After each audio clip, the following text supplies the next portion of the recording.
To start off our intervention, we really want to educate our client and his mother about how recovery is not really a straight line. It's going to have uphill battles and really good progression. So there's going to be good days, there's going to be not so good days. And overall with OT, we just want to make sure that we are increasing the performance in what he does in each day with all of those occupations that he engages in. And so in this instance, we're going to be incorporating behavioral activation, which is including 4 different steps. And we're going to be using these stuffed animals because our clients talked about really engaging and enjoying using and playing with stuffed animals.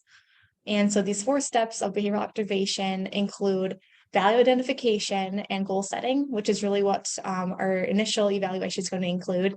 Our activity scheduling, which we will go through with scheduling different activities that the client can do throughout the day, and then activity monitoring, which we can do with this sticker chart, and just really kind of record and then have a positive environment for this client to interact within using this positive reinforcement. And then we're also going to include skills training, which is really our skilled OT intervention that we're including using evidence-based practice.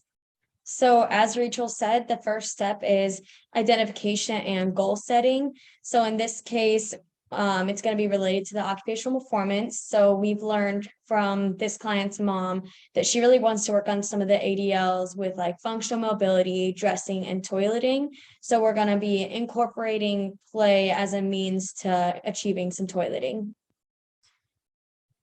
So with that, what we'll be doing is really kind of scheduling these activities and occupations that are meaningful to the client throughout the day. So this is going to include what we're working on, which is going to be really toileting in this case, in this scenario. And so we're kind of setting up the scene to facilitate that by using stuffed animals. And the information that we found about using stuffed animals with clients is that especially like children can associate these, like disassociate their own feelings and putting them into the stuffed animal instead. So it helps them express their feelings, and different animals can have different emotions and different personalities, which really helps them differentiate those. And then with our scenario, like the flamingo is going to be really trying to like encourage the client, and this will help with like the positive reinforcement for toileting through using play. So what we decided to use is 3 different stuffed animals in the main scene, and then the penguin's going to be out into the bathroom in a location that's going to be sanitary. And so the therapist is really going to enact as 2 different stuffed animals, and you can let the client choose what animal they like to be. So the client chose that they'd like to be a dinosaur. So the therapist will act as the other 2, and we'll kind of have a little scene that we're going to play through. So the flamingo might start off saying, "Hey, monkey, let's go meet Penguin in the bathroom. He's been waiting all night for someone to come play with him." And the therapist could then act as the monkey. "I don't really want to. I like to lay him down and relax. Ask Dino instead." And the therapist could then say, "Dino, should we go visit Penguin in the bathroom or have Otis hang out with you on your neck?" I just want Otis to hang out on my neck. I don't really want to go to the bathroom right now. That sounds like a lot of work.